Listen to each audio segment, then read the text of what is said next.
Good evening, everybody, and welcome to another edition of the Bat Around. I'm your host, Paul Valley. With me, as always, he is Zach Moore, though you mostly know him as Pigtown Sports. It is a lovely Sunday evening here in the Baltimore area. Just remember that if you or a loved one has a gambling problem, call 1-800-GAMBLER or visit helpmygamblingproblem.org for free confidential services. That's 1-800-GAMBLER or helpmygamblingproblem.org for free confidential services. And Zach, let's just jump right into it. Big day today for some top Orioles prospects.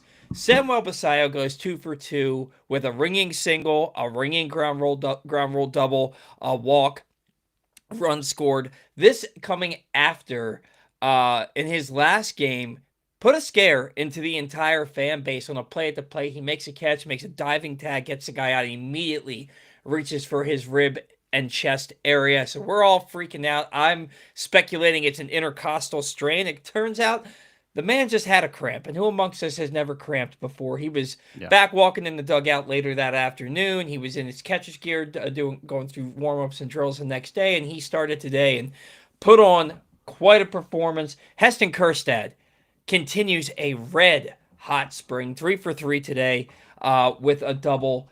429, 1181 OPS on the spring. Basallo 400, 1138 OPS. And oh, by the way, these are two left-handed hitters.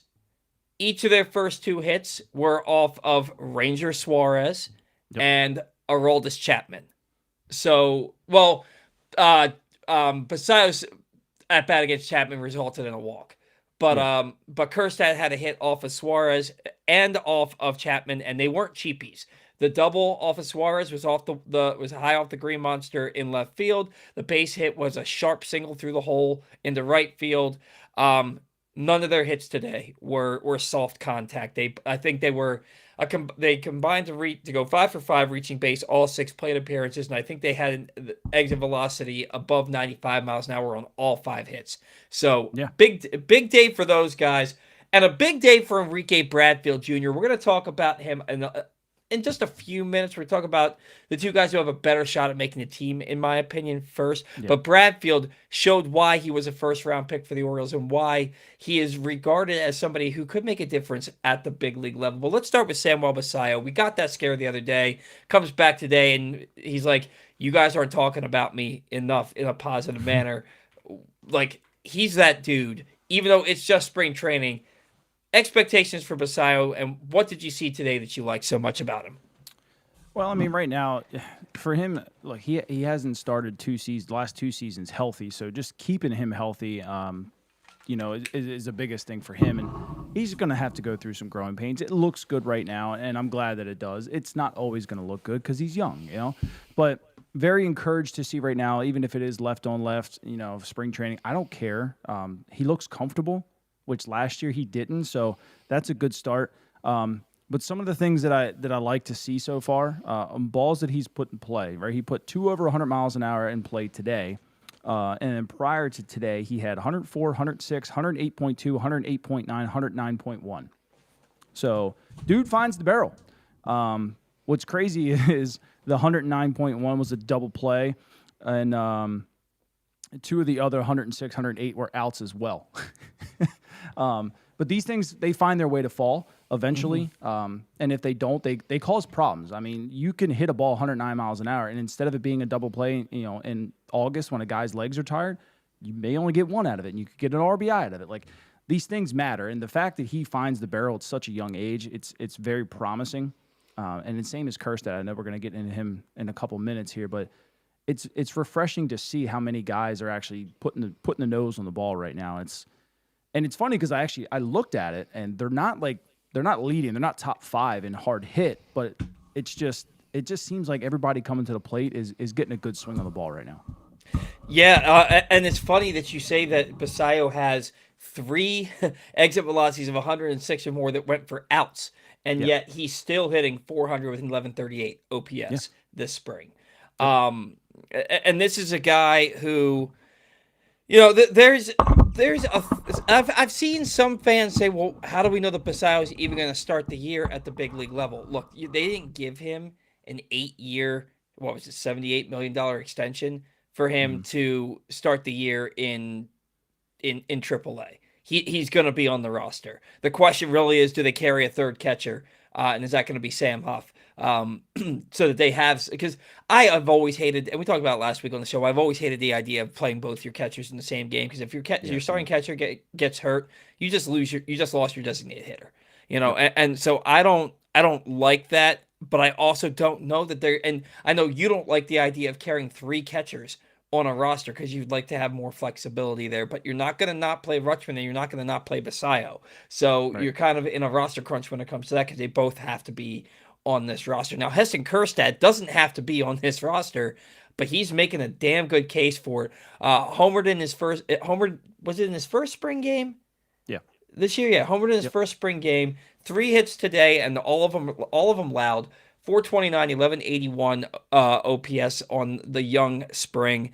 This looks like a guy who says, "Hey, look, I know last year sucked, but I do not want to go back down to the minors. I'm gonna force your hand here." Ultimately, he, he had a bad spring last year. Last year he had 209 OPS below, I think in the low 700s.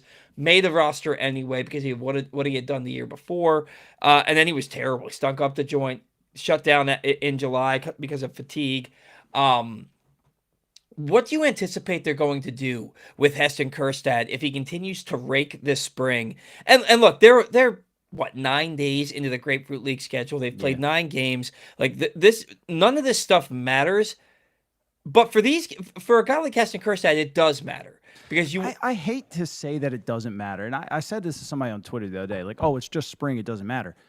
Guys' livelihoods are being like decisions are being made on these games. So they matter right, a right. little bit. Now I do understand that, like, and we're telling our guys the same thing, like go out there and work on your fastball, only throw change ups, like try this. I get that part, but these games do matter in a sense that Heston Kjerstad could or could not make the team based on his performance in these games. So you get opportunities and you take advantage of them, no matter if the games count or not. And he's doing that right now. He's definitely making it hard. I can promise you that. He's making it hard because he's not supposed to be doing this. I mean, you're talking about a guy who didn't finish the season last year. You had no idea what you were getting out of him. And same as Basallo, he's got 100.5, 101.1, 100.5, 103.1, 107.1. And StatCast doesn't have what he's done today, but he used all three fields today. I mean, last spring, he hit fairly okay last spring, but it was like a lot of his balls were to left field, almost like he was late and kind of getting beat a little bit. No, I mean, today he used center field, left field, right field, and his hits so far are right field, right field, right field, left field, home run to right field. Like, so he's pulling the ball again, right? Kjerstad's a hitter. There's no question about it. He might not be the greatest defender in the world, probably below average, but he's a hitter. And if you can get back to the pulling the ball at 105 plus several times, they're going to find a spot for you. And if it's not on Baltimore, you're going to help the club in some way in acquiring somebody that can. He's making it hard. I can promise you that. We just lost you, but I'll keep going. It's not easy for a guy to sit out the whole year prior and then come back and have all this pressure on him, because he's older. He's 26, 27 years old. He doesn't know what he's going to be able to do and coming back after missing all that time. Brand new coaches, they knew nothing about him. I mean, all the pressure in the world is coming in on you, and you just come out flat hit. Like good for him. Good for Yeah, him. he got rid of the high leg kick, which Yep. seems to be paying dividends. You think that you have to imagine that with the way he is just physically assaulting the baseball right now, that the head is back to where it was before he took that fastball to the back of the head. And like we talked about last week, those things that kind of dead damage to the head can have a lingering impact, and maybe that's his first time really playing in like the dog days of summer in that really tough heat. And keep in mind, it was a ridiculously hot May, a ridiculously hot June. They're Yeah. down there playing in Florida where they're drenched by the end of the first inning down there in Tampa Bay. Then they come up to Baltimore and it's humid as hell here. It was an It's like unusually 110 up here, wasn't it? yeah, it was an Yeah. unusually hot late spring, early summer here in Yeah. Baltimore. And Kjerstad, maybe because he got hit, I think, what was it, August that he got hit the year Yeah. before? Late August, I think. Yeah. Yeah. this may be his first time playing in that kind of heat since a head injury. And you know, when you have a head injury like that, and then you're playing in the heat, which messes with your head anyway. Who knows what and maybe that's where the fatigue comes from. Look, I'm not a doctor. That's my dad. You know what I mean? But like, it makes sense to me that he wouldn't have been able to do the things that he was accustomed to because of what the head injury and then playing in that kind of heat afterwards. But maybe I'm just making up excuses. What I will say is that he doubled today at 95.7 to left field. He singled to right field 108.8 exit velocity, and he also had another. He had what was it? Another base hit to right field. Oh, ground ball up the middle, 106.3. Yeah. Off the bat today in his three that bats. gives him 7 total over 100. 7 total over 100. Yeah. And 8 that are considered high exit velocity because 95 is a high exit velocity. So you look at what Kjerstad's doing with the bat right now, and if he's going to force their hand and get, like, let's say they do trade him, right? Let's say they do trade him. He's fully bounced back from that head injury, and then he goes and does what Kyle Stowers did. And he puts up 25 homers and 80 RBI this year. I think we know that the bat is there. I mean, Kyle Stowers, I think we all know, is a pretty plus defender. Not league blowing or anything like that, but he's a plus defender, I think. I will say above average in pretty much everything. Arm, speed, tracking the ball and whatnot. Kjerstad's not that guy, but the bat might be better than Stowers. And so then how do you... I'm trying to think... I'm saying might be because coming up, obviously, he was considered better by everybody in baseball. Yeah, well, and we were told that his glove plays in a major league outfield when he got drafted second overall. Talking about Kjerstad, yeah. And I hate to use the term justify because with Kyle Stowers, he could not buy playing time. No, it didn't matter what he did or didn't do. He could not buy playing time. With Kjerstad, he got playing time. He got ample playing time, and he couldn't perform. And then he went down to AAA, and he was even worse. And so you can justify why you would trade him because it's like, look, man, we've given you the opportunities, and it hasn't happened yet. But you trade Heston Kjerstad, and he goes someplace else, and he puts up 25, 30 home runs. Even if he hits 20 home runs with 60 RBI this year, you're looking at a guy who's doing that, and you just let him leave a left-handed swing in your ballpark, and you just let him leave your team twice now. I don't know how you explain that to your fan base. So, and then you're watching. Think people would understand it, but they would also be like, "Really, again?" I mean, right.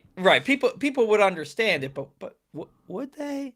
I mean, they should. I mean, because you literally just hit the nail on the head there. Like he had his chances, and a lot of them, and he failed across the board. It's not like he was pretty good, defensively, and we were just waiting for the bat to come around. It was like, you were a little rough out there, and it was kind of ugly at times. And then we had whatever issue last year that we can't talk about. Could they hang on a thread from 24? I don't know, but yeah, you're right. I mean, they gave him a lot of chances. But look, he's getting another chance right now, and he's definitely running with it. And the best that he can do for himself is keep doing what he's doing. Do we expect him to hit 430 with a 1,200 OPS the rest of the spring? Absolutely not. But if he hits 300 with a 900 OPS this spring, he's going to go down to Norfolk, and they're going to give him every opportunity to win a job up here, and he's one injury away. Not that you want somebody to get hurt, or he's one bad performance, one extended bad performance away from being back up here. He's obviously giving them something to think about right now. There's a couple other outfielders that are giving the Orioles something to think about maybe in the future. But before we do that, I want to remind everybody that today's show is brought to you by Glenn Clark Radio. If you missed anything from Glenn Clark Radio this week, including conversations with Bradley Bozeman, Mike Pereira, Kenny Albert, and more, you can find them in the Glenn Clark Radio Week in Review feature at PressBoxOnline.com. And as always, watch or listen to GCR every Monday through Friday at 11 a.m. at PressBoxOnline.com/radio or right here on PressBox's Facebook and YouTube pages. The Orioles had two outfielders that they took in back-to-back first rounds. One was in 2023, 17th overall. They took Enrique Bradfield Jr. out of Vanderbilt. And then in 2024, 22nd overall, they took Vance Honeycutt out of North Carolina. Both of them center fielders, both of them with elite speed, both of them with great defense. Bradfield, no power, more of a slap hitter. who uses his legs to get on base a lot more, but the defense is elite. The speed is an 80 grade out of on a 20 to 80 scale. Vance Honeycutt. Yeah, It's a Vance. 90. His sprint speed to first base today was like 30.5 feet per second, which would be the fastest man in baseball. Vance Honeycutt, I think he's a 70 or 80 grade for speed as well, with also elite defense in center field. Ton of power in his bat, but a whole hell of a lot of swing and miss. And he struck out 40% of the time last year in his first full season in minor league baseball. He played at high A. And look, I don't think he play at all in rookie ball in 2024. I think he started in Delmarva. I could be wrong. Well, I know that. I think he started in Delmarva. I think he did. I think he maybe got 15, 20 games under his belt. But last year was his first full season. They started him out at high A, which was Aberdeen last year. Aberdeen's not even in the organization anymore. Yeah, he went from Delmarva to Aberdeen. Yep. Yeah, and then and he started out hot. But what did he end up hitting last year? 190.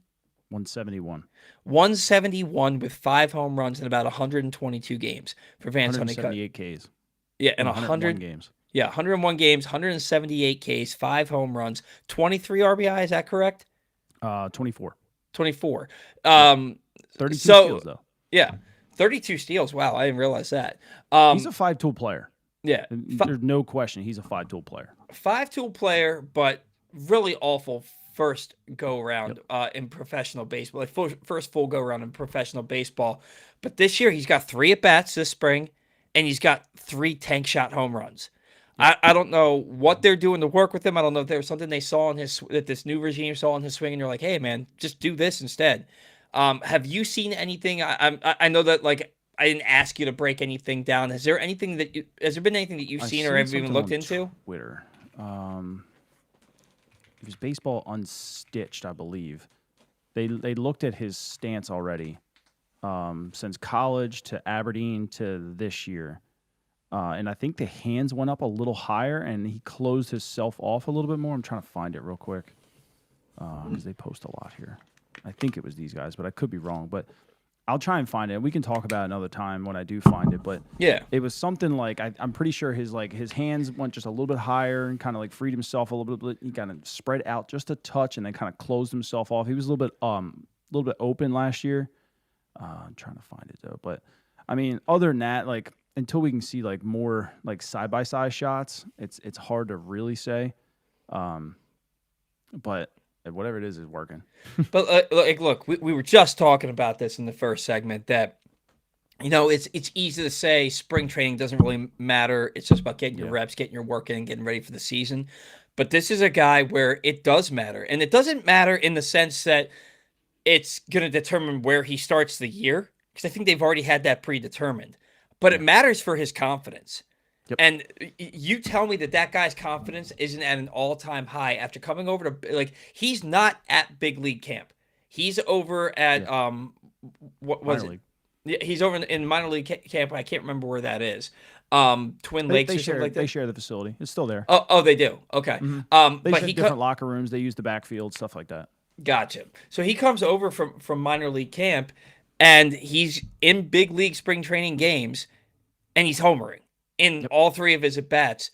That dude's confidence has got to be sky high. And there's also a part of you as an athlete that's like, when this starts to happen, you're kind of like waiting for the other shoe to drop. I'm sure there's a little bit of that going on with him. But, I mean, you can't do better than 3 at-bats, 3 home runs. We're talking 1,000 batting average and a 4,000 OPS. What he's done so far. And I'm rooting for the guy, and not just because he's an Oriole. I mean, you look at a guy like Zach Veen.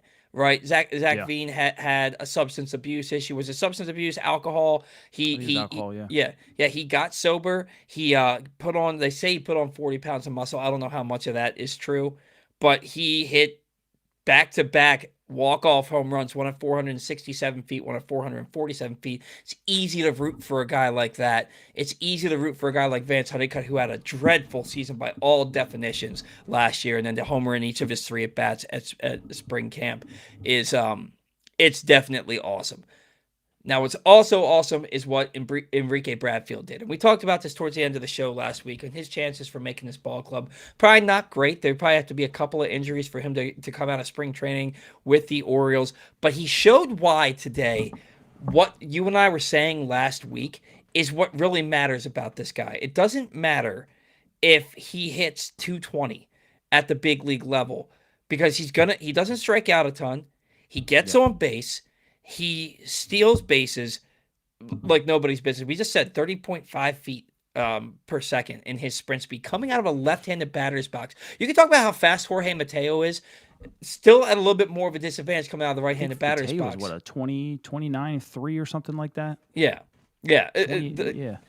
Like Bradfield's got another step or two on Mateo, and he's coming out of that left-handed batter's box. And we saw it today. He slapped one to third base. Marcelo Meyer picks the ball up. He pats the glove and then realizes, oh, shit, this guy's really freaking fast. And he throws the ball away. Bradfield's on first base. He steals second. They call him out. He was very clearly safe. If that was a regular season, he's got a stolen base under his belt right there. Yeah. He also made an incredible play in right field. Tracked this ball down in the gap, reaches over his head, like back behind. He kind of overran that ball a little bit. Like, Yeah. he didn't catch it for distance, but he didn't overrun it for distance, but he overran it like it was now behind him. And he kind of reaches up over his head, makes the catch, and then falls to the ground, pops back up super quick, and then gets it back in, and then gets the ball in. It was just a spectacular play that really shows. And he's playing right. He's not a right fielder. He's a center fielder. Yeah, But- they've been putting him in all three positions, I've noticed. Yeah, he played in left field the other day. Yep. And it's game changing speed and game changing defense. Then he gets that bunt single that goes from an infield single to a triple because of the overthrow. There aren't many guys in baseball that get to third base on that overthrow. The fact that Probably him it and was Bobby Witt, and that's about it. right, he gets to third base on that, and then he's with the first baseman playing up, playing in line with the bag. Cowser bounces one to the first baseman. Bradfield is off on contact. Again, playing up even with the bag. Doesn't even try to throw home because he knows he's not going to get him. That's what Bradfield's speed does. And somebody was like, you can't get on first base if you can't hit. Like, he's not going to walk all the time. And it's like, dude. Yeah, you can. He literally just slap the ball. He just proved it twice today that his speed is a game changer. And so you look at Bradfield, you see him using his legs to get to balls in the gap, using his legs to get on first base, to get on third base, to score on routine ground balls that a lot of dudes don't score on. A lot of dudes don't even run on.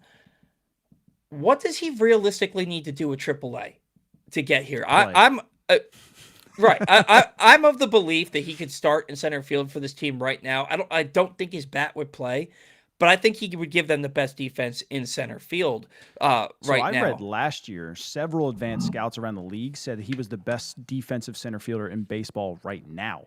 And that was before he even got to Double-A. Right. So you arguably could say that he still is the best defensive center fielder in baseball right now. Could he help? Yes. What does he have to do at AAA? And I said play for a reason. He missed a lot of time last year. He had a lot. He had, I think, hamstring injury 2 or 3 times last year. So he missed, I think, upwards of 60 games. He played 15 games at AAA last year. So he's got to basically see upper levels for a good bit. I think we all know the glove was ready last year. There was no question. It's just you got to stay healthy. You got to just earn your time at the upper levels. Show that you can have a pretty decent time. I mean, if you go up into AAA and have a 650 OPS and you steal 30 bags before the break, I don't need to see anything more other than that, to be honest with you. You can come in and fill in my 9-hole all day long. That sounded so weird. I'm sorry.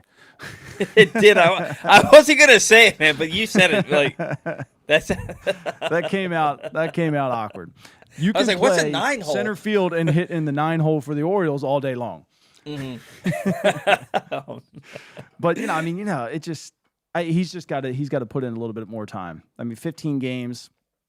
Now look, back in the day, guys could make that jump from Double-A and still be successful in the big leagues. But I think the game's changed a little bit. Teams are starting to kind of utilize AAA a little bit more than just being like a 4A kind of thing now. But it's just for him. It's just staying healthy and just getting the reps. Just get to that midway point, unless there's an injury. Healthy and just competent. Just look like you kind of belong. Work if you work counts. If you go up there and you're seeing 6, 7 pitches in a bat consistently, I'm okay with that too. Even if you come up here and hit a $190, right? If you're working a guy and you're driving a pitch count up, I'm okay with that because you're only going to get better, and the defense is that freaking good. We can get over it. And that's the thing is, like, you can't convince me that anybody can be a worse hitter than Jorge Mateo. And Jorge Mateo played his way into significant playing time for 4 seasons here. You can't convince me that Bradfield can't hit 210 and get on, and he'd get on base at a much higher clip than Mateo does. He has less swing and miss and a more elite eye than Mateo does, and he comes out of the left-handed batter's box. And we saw it today with the slap to the third base. We saw it with the bunt, the ground ball to third. That's a routine play where the speed calls an errant throw. And for me, and again, we talked about this last week. 393 on base percentage and a 779 OPS at Double-A, where most of your best young top prospects are playing at Double-A. That's not small potatoes. And also, now, if you really think about it too, the strike zone's smaller in the big leagues than it is in Double-A. And you've got this guy who's already got a good eye, right? And you're saying he can't hit. Okay, maybe he can't hit the outside corner, but now all of a sudden that outside corner is 2 inches closer, and that might be his barrel. Like the big leagues, it's different for a reason for everybody. Like it's not the minor leagues, so he could be what he is right now, and all of a sudden be a competent center fielder and hitter and hit 225, 230, 240 all of a sudden, or have a 390 on base percentage because the zone's smaller. You have no idea until he gets here, honestly. Well, and let's not, I don't want to oversell this, right? Because as well as anybody, the gap from the minors to the majors is it's the biggest gap in all professional sports. You don't hit the ground running. Yeah. What was it? Mike Trout came up and hit like 163 his first 30 or so games in 2011. Griffey stunk his first several games. Baltimore wanted to send Gunnar Henderson down. Yeah, I mean Gunnar didn't get going until the middle of May in 2020 in 2023, and then he won Rookie of the Year. So the jump is significant. So if Bradfield comes up to the majors and he pulls a Jackson Holiday. If he comes up to the majors and he's striking out 60% of the time, that doesn't play because you cannot get on base if you're striking out. But if he goes down to AAA and he does 80% of what he did at AA, he's going to find his way onto the big league roster, and he's going to be, when you have that kind of speed and that kind of defense, you don't need to be even a mediocre hitter at the big league level to be a game changer. Let me ask you a question. Do you think that maybe they have it in their plans to maybe make him the fourth outfielder? Because they've played him in left, they've played him in right. What does your fourth outfielder typically do? He comes in, he plays defensive, 8th, 9th inning, maybe sometimes in the 7th. He comes in, he steals some bags. Are they prepping him? I think that's not now. Is it soon? I think that their plan is for him to eventually be their fourth outfielder. I do find, but. He's because not on the 40 man though. That's a big thing. That's true. He's not on the 40 man, but Taveras is, and if Taveras is the player that he was last year in Texas, he's probably not long to be on this roster. Brian Ramos is too, so he could be cut. But I think that ultimately, where is Taveras? Why can't I? Oh, next page. Or Liotti. Yeah, Taveras. You got Estrada. Thiago Estrada or whatever, and then Brian Ramos. So there's 3 guys you legitimately could replace him with on the 40 man and not really have an issue. But I mean, there's something about Brian Ramos that they like because they keep coming back to him. Yeah. And with Taveras, I mean, right now he's got 4 hits and 11 at bats. He's got a 909 OPS. He's got them in one game though. Yeah, 3 of them in one game. That's true. He has not walked. 545 slugging because he had 2 doubles in that one game. Taveras hasn't done anything to lose that fourth outfielder spot. If he does, ultimately, I do believe that Bradfield is in their plans as their fourth outfielder for a good portion of the season. Do I think that that's going to be coming out of spring training? Yeah. Probably not, unless Right. Tavares just doesn't get another hit the rest of the spring and Bradfield plays his way into that role. But I think he is firmly in their plans. Like I think he could be here by June. I do Yeah. find it interesting that they've been playing Dylan Beavers in center field, and I think that has as much to do with Tyler O'Neill as it does anything else. Because if Tyler O'Neill's bat is demanding that you play him, um, you know, you could have games where you have Beavers in center, Cowser in left, O'Neill in right, and against lefties, Taylor Ward DHing. Let And me I ask you think another dumb question. If they do like Beavers in center field, do you send him down to get more work? he's another guy who had a good day today, had two doubles. Again, spring training, so you take it with a grain of salt. I'm not convinced that Beavers starts the year on the major league roster. Um, uh, I'm of the mindset that there was somebody who we expected, and maybe it was Kjerstad 2 years ago. It was definitely Jackson Holiday. I mean, in 2024, we were talking about Jackson Holiday all spring, and he did everything that he needed to do to earn that starting second baseman job for the Orioles. And then he got sent down to AAA. Yep. Heston Kjerstad got sent down to AAA to start 2024, and all those guys He did did hit was 13 home runs in the first month, and, though. and then he hit 13 home runs. Stowers hit like 9. Those Yeah. guys scored like 15 runs a game. They were winning games like 15-11 at Norfolk because they Yeah. had no pitching. It was bad. But that lineup was it was like crazy. It was like video game. It was type a stuff major they league were doing. lineup. It was a major league lineup just torching AAA pitching. So I'm of the mindset that Beavers hasn't earned anything up here. He got 30 games last year, 34 games, something like that. He got a cup of coffee at the big league level on a last place team for the last 6 weeks of the season. That's what Dylan Beavers did, and we're penciling him in as an everyday player for this team. It makes more sense for this roster for him to not be here to start the year. And like Especially if he's going to learn a new position. right. It's not easy because, like, look, not many guys can be what Jackson Merrill was and get thrown an outfield glove when you come to spring training and say, hey, do you want to learn center field and then make the club? Like, it just doesn't happen. It's very, very rare. Now, guys make the transition, but they don't do it in a spring training like Jackson did. I don't think Dylan Beavers could do it either. If they liked him in center field, I think they would be like, hey, dude, like, we see you as a long-term investment here in Baltimore. We think you're a great player. We see you as a center fielder. We're going to maybe move you. Now, I don't think that they possibly go that route because of Bradfield, but you never know because Beavers has a better shot at helping you now than Bradfield does. They could go that route because of Kjerstad, though. Yeah, could. They could go that route because of Kjerstad. I mean, if you already have a platoon out there, and Tyler O'Neill, the way he's swinging it this spring, and the amount of money that you're paying him, he's going to play against play a lot. right-handed pitch. He's going to play a lot of baseball this year. And unless he's hurt. And do you want somebody who might hit 17 to 20 home runs at the big league level in Dylan Beavers? Gives you a little bit better defense. The defense was a little questionable last year, if you recall. He had some struggles out there. First time That's been playing. his MO. Like he's just an average defender, which I don't think they moved him to center field, but like that, you're gonna get maybe a slightly better Tyler O'Neill out of Dylan Beavers. Yeah. Well, and I think that Tyler O'Neill's won a Gold Glove, so I mean, I'm not saying that Beavers is bad. I'm just saying, like, from what Tyler O'Neill is now, Dylan Beavers is just a little bit better.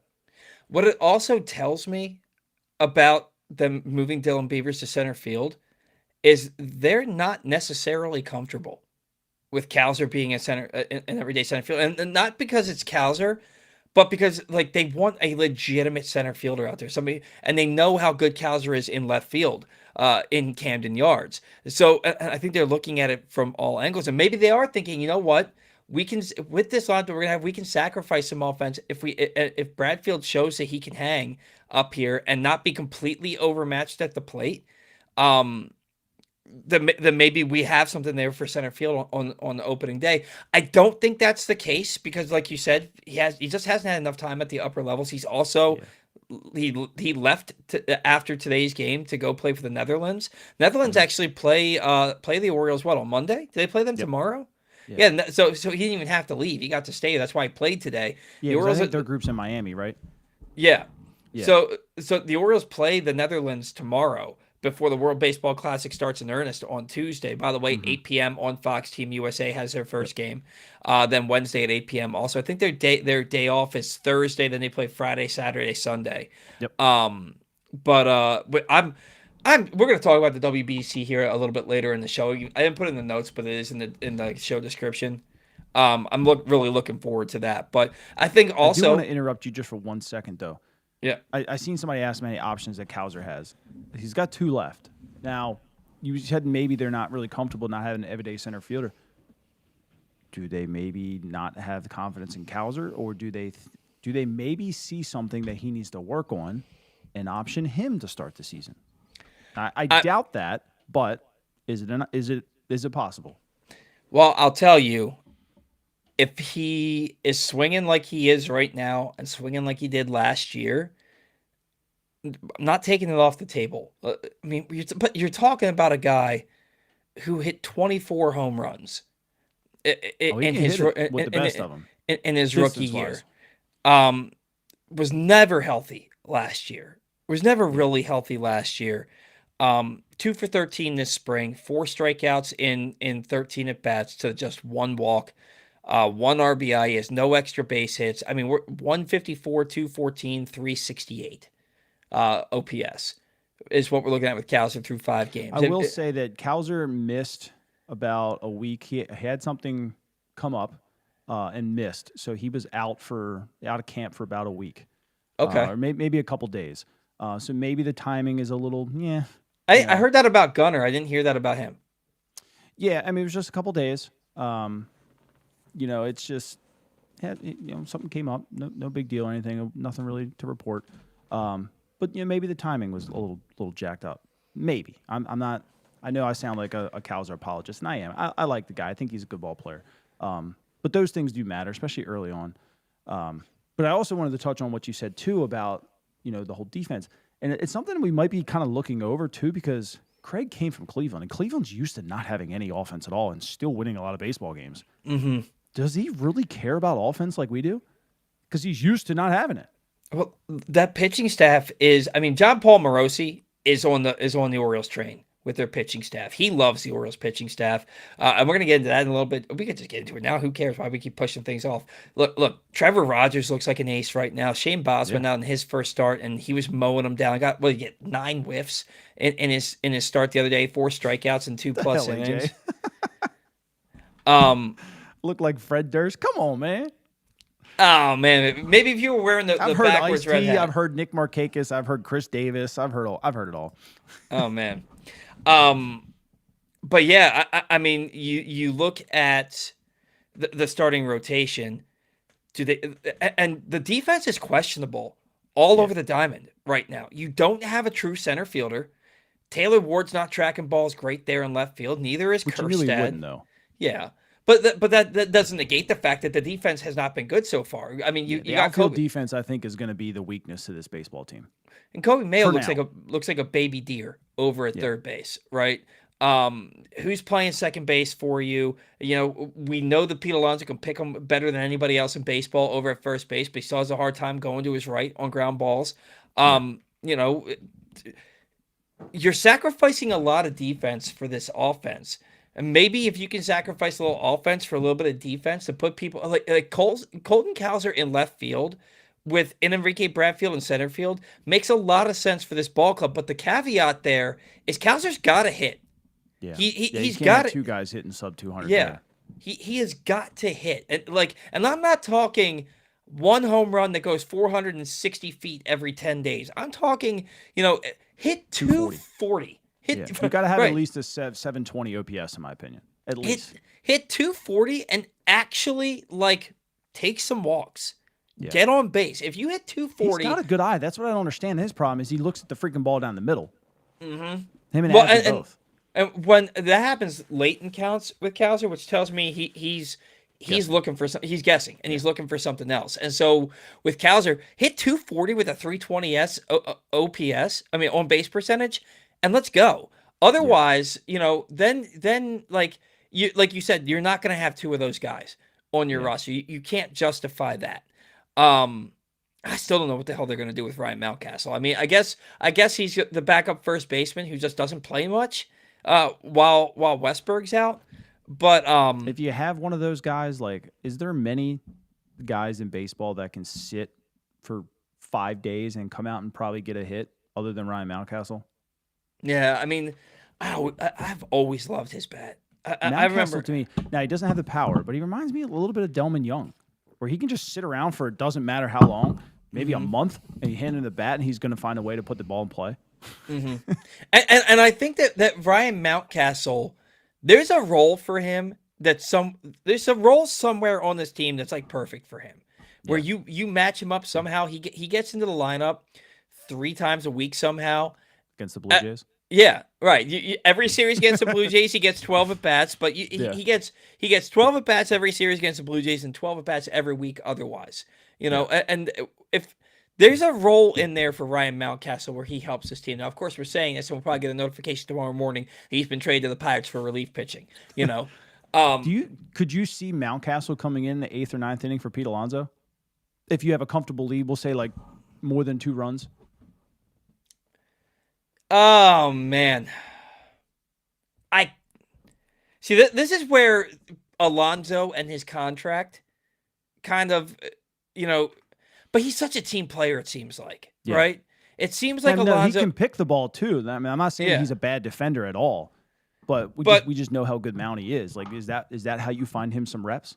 Yeah, I think that there's opportunity there, and I honestly believe that from what I've heard about the type of person and the type of teammate that Alonso is, he'd be happy to allow that to happen. You want to give me an inning or two off, the rest of the game we're up. I'm 2 for 4 with a home run and a double today, and I get to go kick back and watch my boys go out there. Hell yeah! Talk trash from the bench. Yeah, I can envision a scenario in which and maybe that's what they're planning on doing, and that's why they're keeping him around. I think that ultimately when they gave him that option for next year, I think it was to make him more tradable, and it just hasn't worked out to that point yet. So yeah, I can totally, dude. I can envision so many different scenarios for this team. It's crazy that we're at March 1st. I mean, we're less than 4 weeks from opening day. What, 25 days or something? Yeah. And we have no idea what this roster is really going to look like. We don't know if there's a handful of guys on this team. We don't even know that they're going to be here in 4 weeks. But we're Might not be here in 2. Right, might not be here tomorrow morning. Ryan Mountcastle to the Pirates. But like just so many different scenarios that I can see. Ultimately, coming all the way back around full circle here. I can very realistically see Beaver starting the year at AAA. I don't see it for Kowser. I also don't see. I think that Kjerstad has a better chance of making this ball club out of spring training than Bradfield does, and I think it happens if Beaver starts the year at AAA. But man, the idea of Bradfield being on this team with what he can do, it excites me.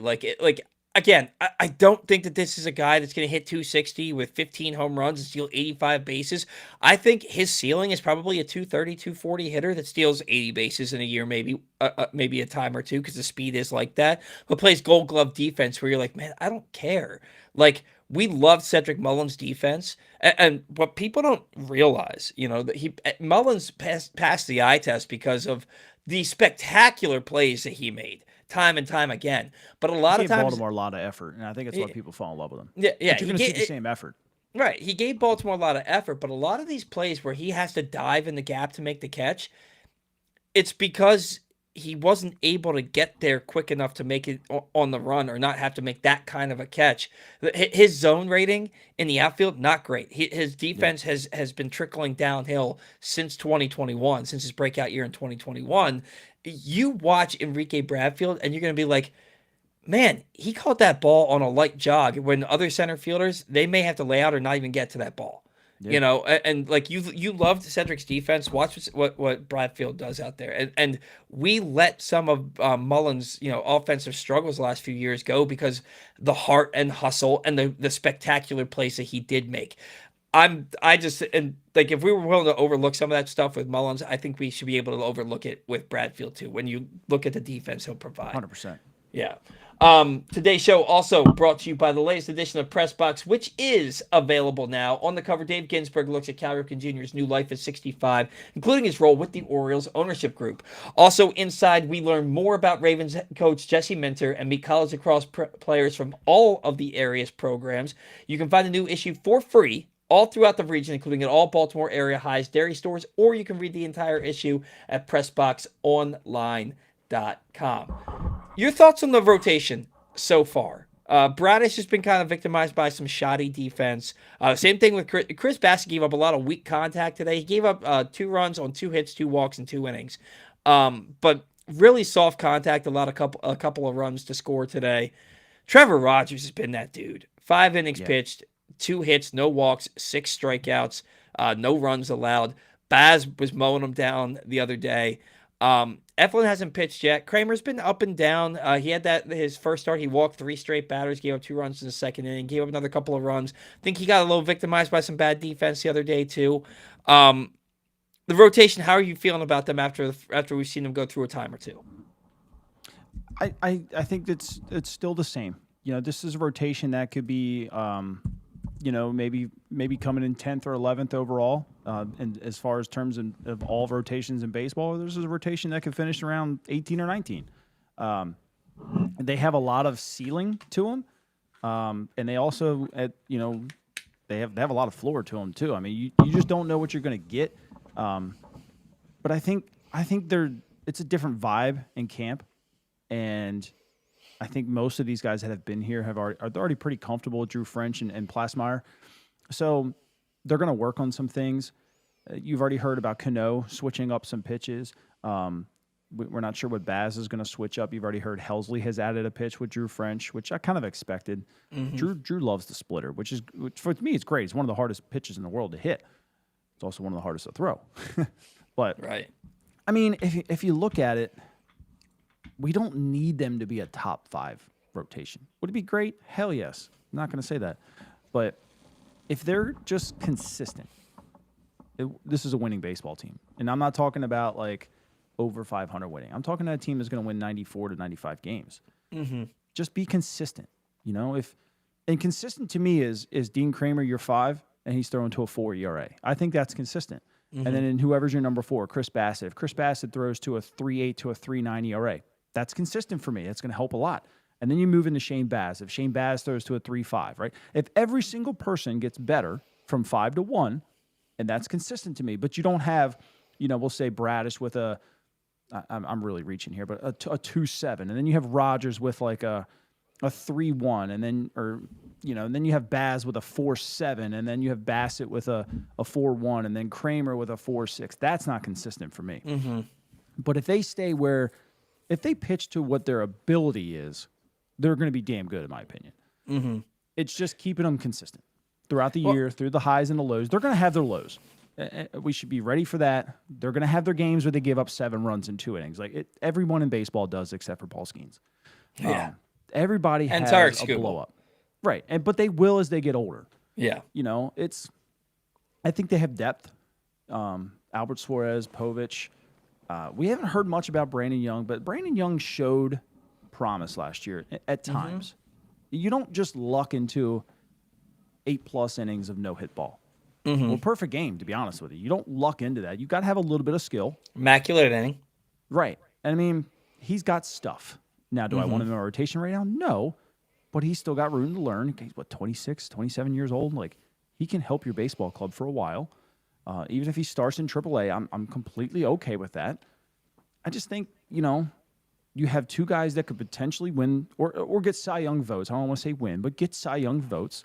You have Shane Baz, who also could because his ceiling is good enough. He's just a wild card. I think Chris Bassett's going to be a wild card. I think Dean Kramer's always a wild card. But if you just stay consistent, that's all that matters to me.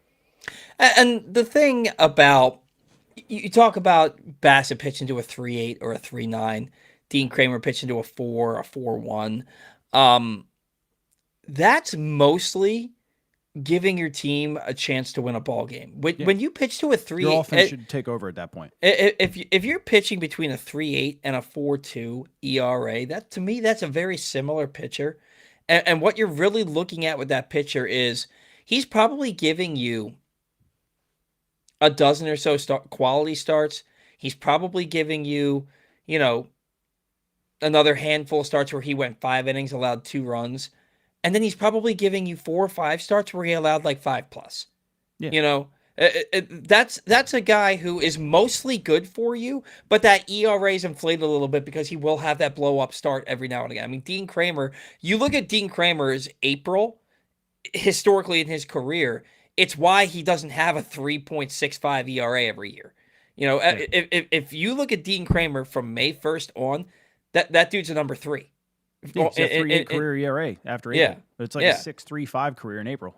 Exactly. And that's who But he's Dean consistent. Kramer is. Yeah. He's consistent. He's consistently garbage in April and then Yep. really good from May 1st on.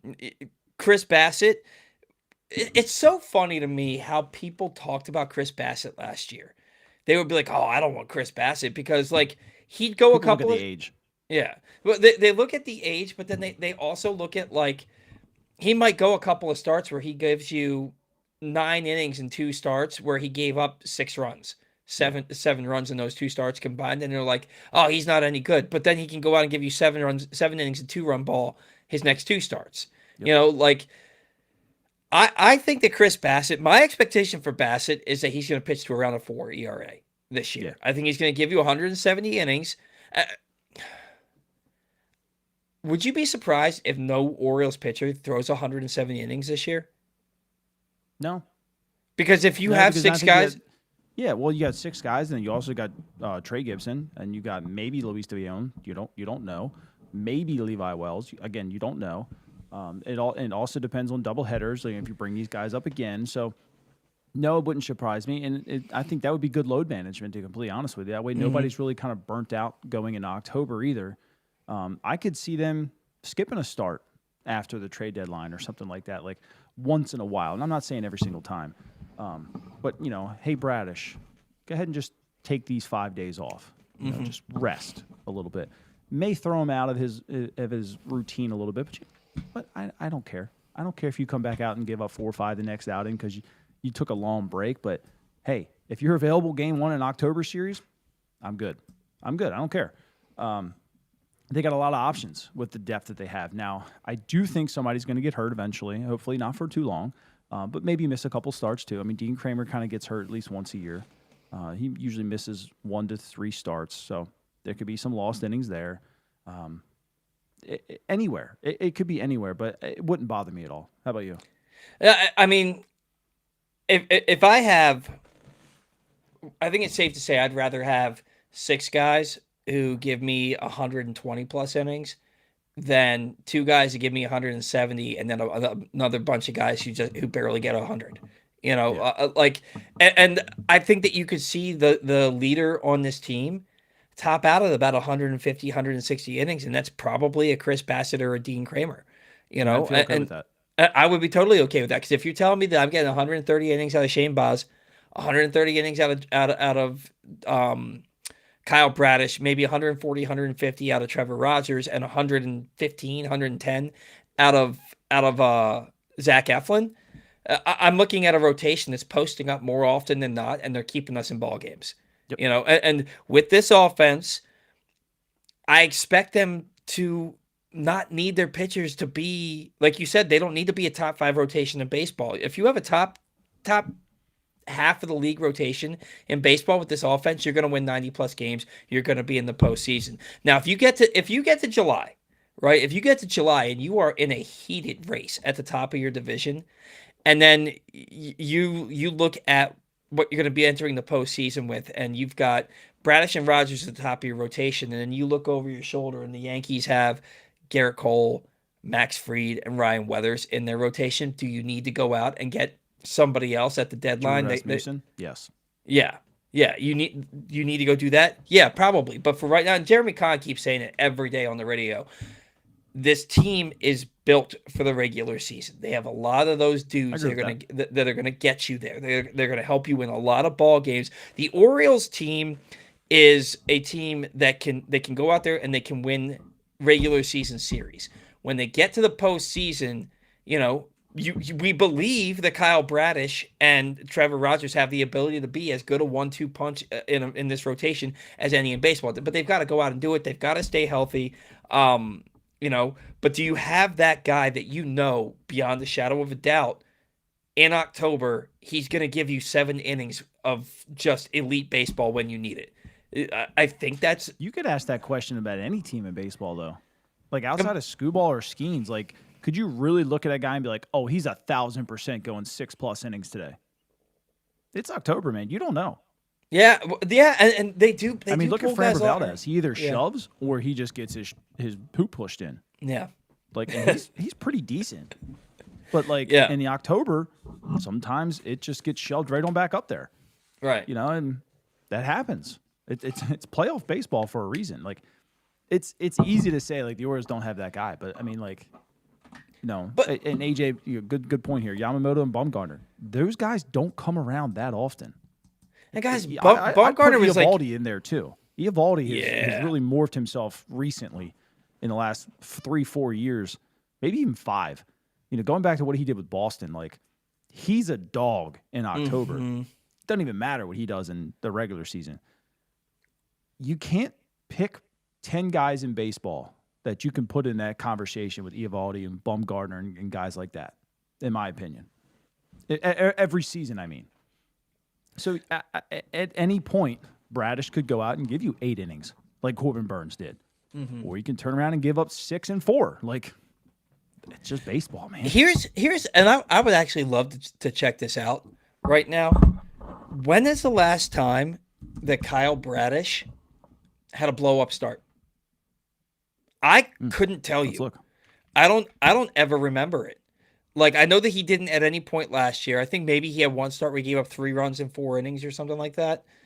But when's the last time that he went out there and gave up 6 runs? Let me in put a on start? the second pair of eyes for this. It's going to look So, like I'm squinting. If I look at he gave up more than 2 last year. He gave up 5 earned runs on against Tampa Bay on what was that? June 1st. June 1st of 2024. Yeah. But other than that, he gave up 2 runs or less in every single start other than that one.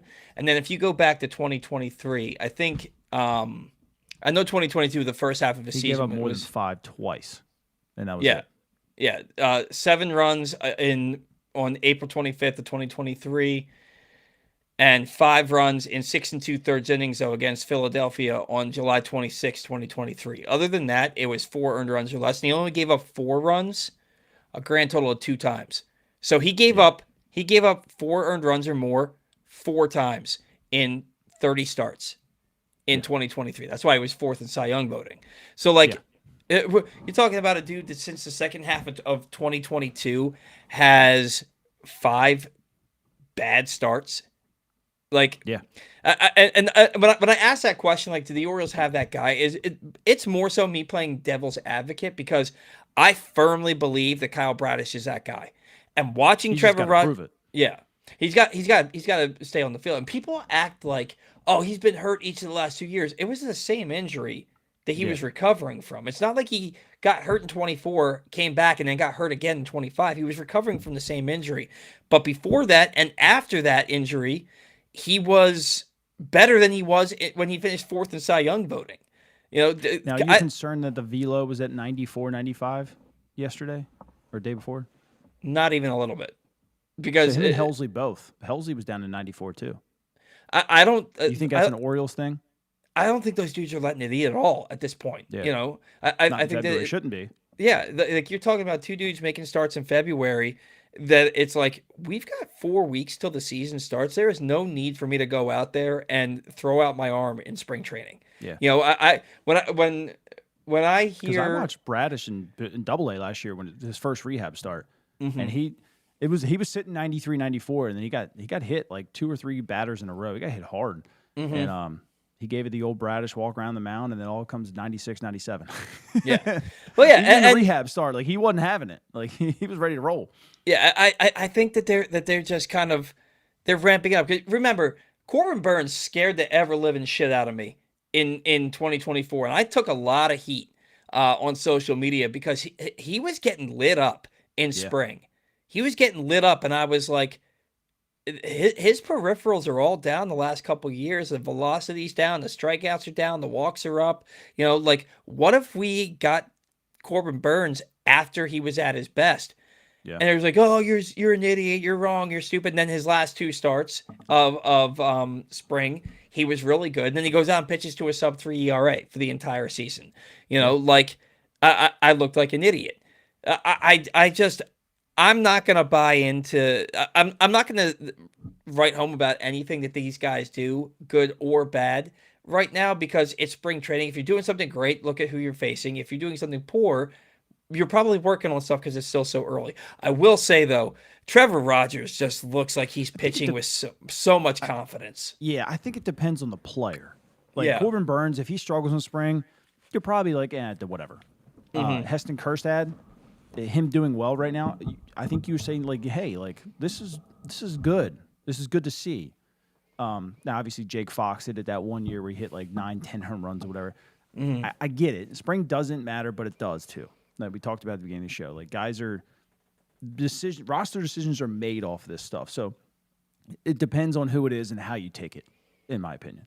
Yeah, and like Kjerstad, I mean, he was terrible against AAA pitching last year too. So like that's what he may be. And again, and then not to get back to talking about Kjerstad too much, but like again, he's a left-handed hitter who got hits off of two of the most legitimate left-handed pitchers in all of baseball, in Ranger Suarez and Aroldis Chapman. That's nothing to like shake a stick at, whatever the hell that means. That's like a legitimate thing to see Heston Kjerstad after everything he's been through. That matters. Whether Kyle Bradish throws 95 and his next starter throws 98 doesn't concern me. And like honestly, I think that 95 with movement is perfectly still fine. hard. It's still really like if you've never played baseball, try to hit 75 miles an hour. Try to hit 75 miles an hour. It's try to hit 90. Yeah. No, but that's what I'm saying though. Go slower and still try to hit it is what I'm saying. Like when when I hear people talk about how like, oh, baseball is easy. No, it's not, dude. Go ahead. Like I could throw you a 60-mile-an-hour fastball and you'd look like an idiot. These guys are so good they make it look easy. Yeah, it's crazy. And the funny thing is, they are just like anybody else that plays to try and hit the fastball. They're starting early, just like we are. They're starting early, just like we are, and hoping they're right.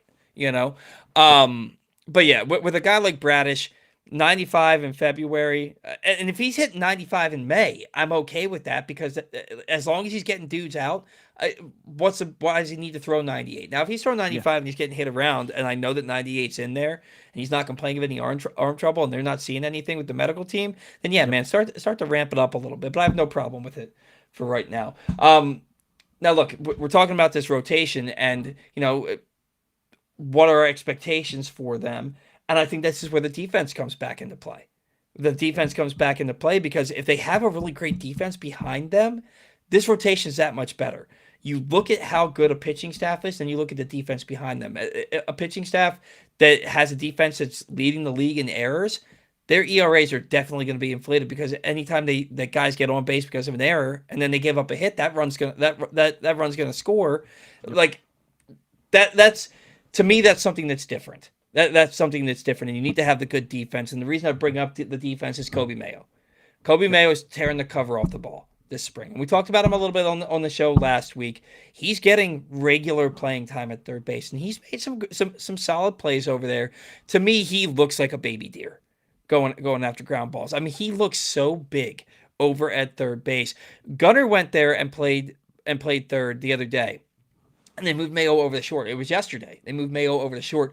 Gunnar looked completely natural to me at third base, to the point where he made a play. The first ground ball that he fielded, he ranged through his left, fielded the ball in the hole, set his feet, and made a strong, accurate throw over the first base. And I was like, Mayo looked really solid on that play. And then I realized it was Gunnar. Yeah. And that's when like I kind of opened my eyes. Like, I've never seen Mayo look like that on a play. Even that play that he made where he caught the ground ball going into foul territory, set his feet, and made the throw across the diamond. It wasn't a great throw, which surprises me that he has a 70 grade arm and he it felt like he struggled to get the ball across the diamond. And maybe it's just not knowing what arm slot to throw out of. It's all mental. Yeah. And his defense just really worries me. It really Yeah. worries me because I think he's going to, the way that he's swinging the bat right now, you talk about exit velocity. He hit one like 111, 109 miles an hour off the bat the other day. He's putting together quality at bats. He's not swinging and missing nearly as much. He's getting opportunistic at bats where like a sac fly is all they need, and he's providing that. I'm liking what I'm seeing from him offensively. Is his offense enough that the defense, you kind of are willing to be okay with it? Because I think to start the season, you have to find that out. He's playing decent right now, and his backfield workouts are okay. At times, I've talked to some people that are down there, friends that are just down there as fans that are sitting back there and watching and stuff, and they all say the same thing. Sometimes it looks completely fine. He looks pretty normal, and then other times it's like the ball just kind of kicks off the glove a little bit, out in front of him a little bit. So it goes back to consistency. I mean, we talked about it a good bit. He's not 1,000% consistent just yet, but I think it's enough. They've seen enough to know that he's going to start the year at third, and I think they're going to give him a solid 20 games, maybe 15, but 15 to 20 games to see what you got. Tell him, hey, you are not coming out of lineup for 15 or 20 games. Let it relax. Go play baseball. Let me see what you do when you're not overthinking, and then they can start to make their gauge. Right now, I think it's too hard to just be like, hey, go out there and we're going to judge you every single game on every single play that you have. He's not going to perform, right? If he has that little bit of assurance that, like, I can make an error and come back from this and be okay. Where if it's like you don't say anything, you're just like, well, if I make this error, now it's in his head. Like, okay, don't make another one. And then here comes the second one. Here comes the third one. Here comes the next game. Here comes the fourth one. Like, they will pile up quickly. But I think they got to tell him, hey, Kobe, you're our guy right now. Here's 20 games.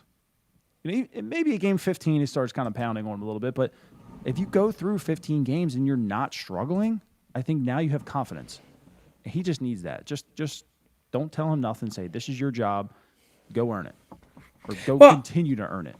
And the thing that what I want to see more than anything, look, if you're not making a diving play, I don't care. Field a routine ground ball and the ball you're supposed to catch. Yep. And make a good, accurate throw. Yeah. Like your arm is strong. You have one of the strongest arms on the team. Just. Have you ever played third? I played third. I played third almost exclusively the last couple of years. I tried one time. Legit story. Tried one time. Mm-hmm. You know how nervous I had a very strong arm. Very strong. I couldn't make that throw from third. So I'll tell you. My arm from the fence in right field to home plate without a bounce. I could not make a throw from third. It was all mental. It's tough. And the funny thing is, like, you have a tendency to overthrow from third base because you catch the ball and you don't realize how much time you have because like the ball gets on you quick. It in 0.4 seconds. Yeah, the ball. That's why they call it the hot corner, right? The ball gets on you quick, and you don't. But you also don't necessarily realize. Can you hear me? Yeah, you're good. Oh, now you just went out. I think. Got to reboot that thing. No, I still can't hear you. So Paul figured out that his little computer dock thing. It keeps knocking everything out. But when he reboots it, it comes back. All right, you got me? I hear you clicking. Yep. All right, cool. So you think that you don't have as much time as you have at third base. On top of that, you also don't realize how long that throw actually is. What's the throw? About 120 feet, right? You don't realize how long that throw is. So I would, you take probably about 5 ground balls during the pitcher's warm-ups, right? And you're making that throw across the diamond. Then you're getting the ground balls throughout the game, and you're making that throw. Your arm is killing you because you're just throwing it as hard as you can across the diamond. When I got really good at third base a couple of years ago, I got really good because I realized I throw from this distance when I'm playing catch before the game all the time with no issue. Stop trying to throw it as hard as I can and just play catch with the first baseman. And more often than not, You're gonna know. You're gonna get enough comfort over there that you're gonna know when you have to really unleash a good throw on a routine ground ball. When Enrique Bradfield steps to the plate and he hits one down to third base, you got to get on that ball and make a good hard throw. When Samuel Basallo hits one down to third base, you can catch the ball, pat the glove a couple of times, and just wing it over there. I wouldn't even do that if I was him. Because if it's mental, man, just play the ball the same way every time. If you got to rush it and you throw a guy out by 40 feet, I don't care. Yeah, and I think that's who was it that was saying? It was Earl Weaver. Earl Weaver. He said when he had Cal move over the shortstop, he moved Cal over the shortstop back in 1982, and what he said to him was, "Look, Cal, field the ground balls. Field the ground balls. Make the same throw every time.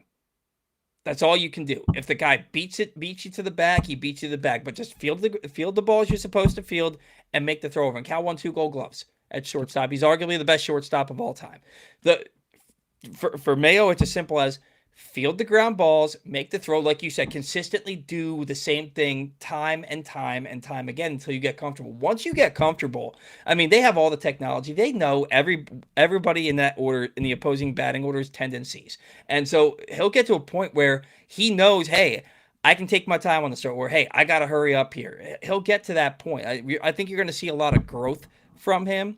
But I think it could be ugly early on. To me, he looks like a baby deer still learning its body when he's over there at third base. That's the only thing I can equate it to.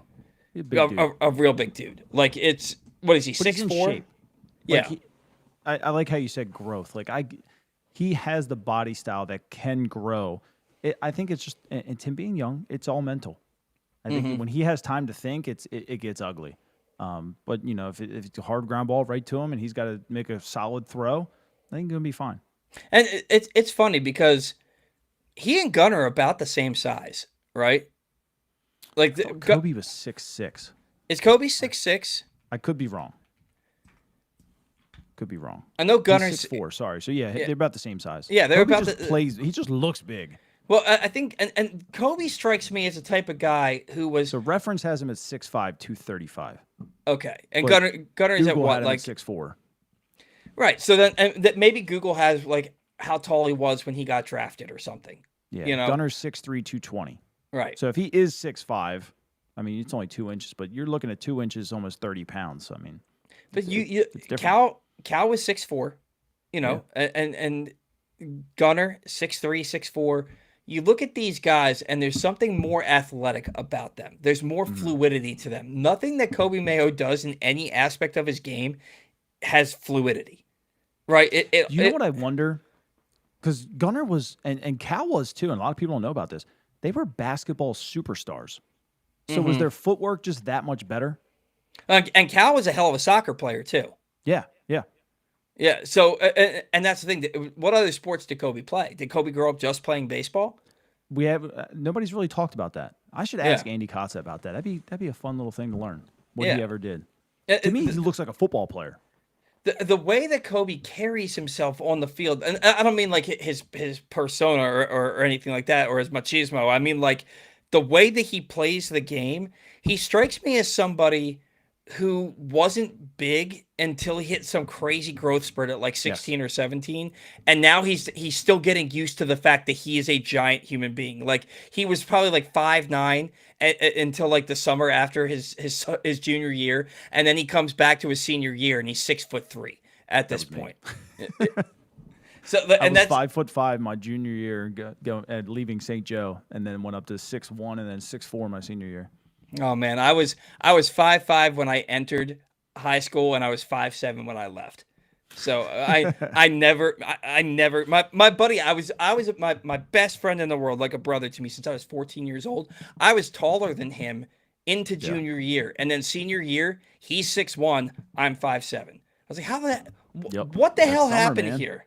What the hell? I didn't drink enough milk, man. I should listen to Cal's poster. Oh man. I should say milk hates me. No, but Mayo just strikes me as somebody who he hasn't gotten used to how big his body is. Like my dog upstairs. My dog is a 120-pound yellow lab, and he thinks he's a lap dog. Lap dog, yeah. That's what Kobe Mayo strikes me as. But look, the swing looks better. You notice something. You notice that the hitch is gone Yeah. in his swing. The swing looks better. He's making hard contact, and he's not really swinging and missing, and he's not really chasing bad pitches right now either. Not over swinging either. Yeah. Like it's almost like he feels comfortable with whatever they had him switch, which I knew would get to that point. Like, and a lot of people said they still kind of see it, right? So the hitch that we talked about, and you and I talked about this a lot. Kobe would start here, right? Mm-hmm. And he would drop, come back, and then come up, right? That's a lot of movement on 95 plus. And you can right? get So away what with we're it in the seeing right minors. now- yeah, what we're seeing right now is this to here, which is what you see almost everybody else do. There's still movement, and if you don't know what you're looking at, it looks like a hitch, but that's just the typical load. To not drop and then come back up, and it was a swing. It was a drop and swing. Like it's way too much movement. And it was moving his head a little bit, so the point of his head, like where it started at and where it finished, was different because the stride was real long. Everything is so compact right now. The head kind of staying at the same level. It's keeping your eyes level. If he stays on this plane and it continues to work, sky's the limit for him offensively. And we think we've always seen that. He just had to get rid of this whole hand movement thing.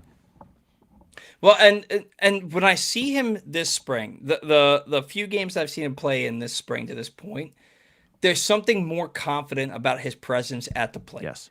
You can physically see it. Like he doesn't go up there feeling like he's overmatched, feeling like he has to prove something. He just goes up there, and I'm sure that the coaches are saying, like, look, man, you're going to be a big time hitter in this league. Trust what we taught you. Trust what you're doing. Go up there and just play baseball. Play the game you played your entire life. That's maybe what I see from him. Told him he's the opening day third baseman for 20 to 30 games, and he's finally just like, like I can play baseball. I can relax. Like we don't know because that kind of stuff doesn't get out. But like you're saying, you see it yourself on TV how it's just everything. It just seems like he's like the game's not too fast for him anymore. Right. So maybe they have told him. Right. That could very well be it. I'm excited to see some of these guys, and it's funny. I don't want to see anybody get hurt. I don't want. I want Basallo playing. I want Jordan Westberg healthy. I want Jackson Holiday healthy. Jackson's supposed to start swinging this week, isn't he? Like taking live BP. Probably like Thursday, I think. Probably. They said. Yeah. I want to see these guys play, but I'm not as upset at Westberg being out right now, even though he's probably my second favorite player on the team. I'm not as upset about it because I get to see what Kobe Mayo can do. Yeah. When Basallo went down, I wasn't panicking because it's an injury he'll come back from. It's not like he broke his rib on that play, right? Like it's an injury. Like the way that he reacted after the play was over told me it was either a cramp or it was a strain that he just felt after the adrenaline was done. But if Basallo were to get hurt, you no longer have the question about Tyler O'Neill, about Dylan Beavers, about Heston Kjerstad, about Ryan Mountcastle. You don't really have that because it takes your everyday DH away out of Basallo's hands or Rutschman's hands and puts it in the hands of some of those other guys that are your more traditional DHs, and it allows us to see what we have moving forward because I know that these guys are coming back. And again, that's not. It's a dangerous thing to even talk about because it makes it seem like I'm saying, "Oh, I was glad he got hurt." No, I don't want these guys to get hurt. But if they are, I think the depth that's on this team that they can withstand that injury. Now, if Pete Alonso gets hurt, if Gunnar gets hurt, if those are really the two main guys that you're like, oh, those are crap. Irreplaceable guys. Yeah, those are irreplaceable guys. But you have enough depth in the outfield and in the infield, behind the dish, over at first base, that if somebody goes down like that's not Pete Alonso or Gunnar Henderson, you can withstand that for now. Now, if they go down and everybody else goes down and you have 30 guys in the IL like you did last year, you're in a world of hurt. But that's like nobody can withstand 30 guys being on the IL, except for maybe the Dodgers, Today's show also brought to you by County Sports Zone. We're just 2 weeks away from championship weekend for public high school basketball, and the private schools have already handed out titles. Remember that all year long you can find scores, schedules, and updates for every sport and every school all throughout the state at countysports.zone. Countysports.zone is proudly sponsored by your local Toyota dealer and buyatoyota.com. We've got some. Don't forget to like the streams, fellas. If you're on YouTube, on Pressbox or Pigtown, smash that like button on both of them. Yeah, please do. Please do like the stream. Got a lot of people watching, a lot of comments, and I always feel so bad because like we were talking about this after the show for a second last week. We get so many comments, it's impossible to hit all of them. And it kind of like I don't know about you, Zach. It gets overwhelming because like I want people to I want people to comment and take part in the show, but there's no but like I also like if I don't get your comment, I don't want you to stop commenting. You know what Right. I mean? But I also like I only see the restream feed. I don't see like the YouTube feed. I think that you see it like on Twitch and on YouTube and Twitter and stuff like that. So you probably you're able to respond to people, right? I don't think So what they do in chat, no. But if they watch the video afterwards and then comment, then you can go back and comment on it. gotcha. So like I don't get to like comment during the show and all that stuff. But for me, like I want to get to every comment. And we used to do that when we had like 12 viewers during the show. But when we have 106 and all of you are putting down multiple comments, it's damn near impossible. So if we don't Thomas get makes a good. The most recent comment here. Do a mailbag. We could do that one day if there's not a whole lot to talk about. We'll definitely do a mailbag. That's a good idea. that's a great point. Or we could be talking about a specific topic and say, what do you guys think? Leave some Yeah. comments in there, and we'll get to them. You know, I want this to be an interactive show. I want to get to as many comments as I can. Maybe the mailbag and asking you specifically, like, what do you guys think about this, is something that we can do to be more efficient with getting to some of these comments because there's just so many of them. That or we just talk too much. Yeah, but you know that's why they tune in for you and sometimes me, I guess. You know what I mean? But World Baseball Classic, man, I'm really excited about excited. it. I'm You know real. what? I'm excited, but I'm also not. Like, I feel like this could be the beginning of the end really quickly. You Like, do have you heard that Mexico has just 2 pitchers really? because they've all backed out? Well, I know that Major League Baseball is making it like really difficult as Yeah. far they Like, won't insure these players. could this end as big as it's gotten this quickly? Mhm. Could it end that quickly? Uh, Like, that I- sucks. It does suck. How does Mexico only have 2 pitchers? Because they got to back out. One got hurt. Another one couldn't get something. I don't know if it was a visa or something like that. Now I'm talking about 2 starters, not just 2 overall Okay. pitchers. But Lots of I mean, you're bullpen just going to games. throw out there like, yeah, right, bullpen game. Like that's not good for the game though, No. and it sucks. Like because Mexico's got a pretty decent squad every year. Not you know, at Dominican level, but they're good enough to beat you if you make a mistake. You know, I just feel like that this tournament has grown so much, and now it's like with all the injuries and the health insurance crap, and you know this guy can't play, this guy's got to back out. I'm only throwing one game. You know, no shade against Rick Skubal, but like you're taking this really important tournament, and now it's like been degraded to the point where it could not even be available in 3 years or 6. Well, and that's the other thing is like, has it ever? I mean, how often does the World Baseball Classic happen right after the Olympics ended? Right, and Right. we just saw the U.S.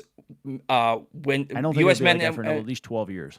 right, and like we just saw U.S. men and women win gold in hockey.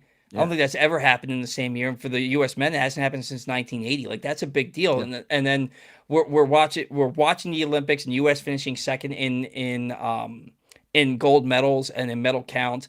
And so we're all feeling like the high from that. And we're feeling and look, I'm not a political person. I'm not going to make a political comment here, but the with the way that this country is right now, with all the turmoil and all the divisiveness that's going on in the country, something like this sports is able to bring people together. So like Always. we want to watch the World Baseball Classic, and we want to root for the USA, and that's why like I'm so excited. And Zach and I eat, breathe, live, love baseball. So like we want to watch good, meaningful baseball. So like when the U.S. plays China Taipei, like that's not really going to be a game. You know what I mean? It's like you're looking for when they play Korea, when they play Japan, when they play the Dominican Republic. But you know, like these other teams when they play when they play Nicaragua, when they play the Netherlands, like we're not really gonna see a game there. You know, I think Jonathan Scope is still playing for the Netherlands. Yeah, first base. Yeah. So like Maybe like, he got arrested the other day. he did get arrested. Did he get out? I didn't follow up on it. Yeah, I didn't either. But He had a weapon or something, right? A legal weapon. yeah, I think he had a gun or something, or a knife or something like that. But Enrique Bradfield's playing for the Netherlands, so no shade on them. But the U.S.'s roster is so freaking jacked up too, man. It is loaded. It is absolutely loaded. Like, I'm really excited to watch these games. I love the World Baseball Classic in 2017. What that team gave us in 2017, Adam Jones' catch to Rob Manny out there, like, that was That put incredible. WBC on the map, I feel like, in the U.S. Yeah. Oh, that catch from Cap 10 America, like, that catch was unbelievable. It was a showstopper. It was an absolute showstopper, and that's why we love this stuff. But, like, to think that it could be fallen by the wayside and not be a thing a few tournaments from now, you know, I would hate to see it end. Although it does scare me that like, you know, you're trying for a team that Gunnar Henderson could be trying to stretch a double into a triple and pop something in his hammy. Or, you know, try and make a big throw across the diamond from deep in the hole short or, you know, down the line of third and, you know, do something to his shoulder. Like, I'm going to knock on wood when I say that, but I always get nervous when Orioles players go and play in the World Baseball Classic. You know, Would you get upset if they got hurt knowing that they were putting it all on the line for their country? I mean, I'd get upset because question, yeah, I think ultimately I'd get upset. I'd understand it. I'd be like, man, but like, yeah, I'd be upset for myself, for the Orioles, for the fan base, for the franchise. Would you say, like, would I he blame shouldn't have them? been there? No, man, I'm never gonna be that dude. I've never been that dude. If you want to go play for your country, play for your country. You know what I mean? Now, like, you know, if it ain't very many people that have ever been able to award USA across the chest, that's for sure. Yeah, for sure. Now, if you're talking about a guy like Edwin Diaz who tore his ACL celebrating, Kendrys Morales, just give high fives. Kendrys Morales, who had a walk-off grand slam, 10, 15 years ago and tore his ACL, like the first game of the year. Didn't he? Yeah, tore his ACL celebrating. Like he was jumping up and down, his foot hit home plate with those metal spikes and his foot slid out and he tore his ACL. And like, that was a big blow for them. Like, for me, that's the type of stuff where I'm like, what the hell are you doing, man? If you get hurt playing the game because you were playing hard for your country, I'm going to be pissed off, but I'm not going to be like, damn you shouldn't have been there. I know a lot of people that would be upset and be like, he shouldn't have been there. I'm not one of those dudes. Like, have you seen that dude who jumps up like 14 feet in the air when he gets a strikeout? No. You haven't seen that guy? Oh, no. Dude, you got to look him up on YouTube. I forget his name. It's out there, dude. But when he gets a strikeout, dude, this guy jumps up. He's got like a freaking 14-inch vertical. It's ridiculous how high he gets. And he gets down. He's like, ah! And he like freaks out after every strikeout. It's electric.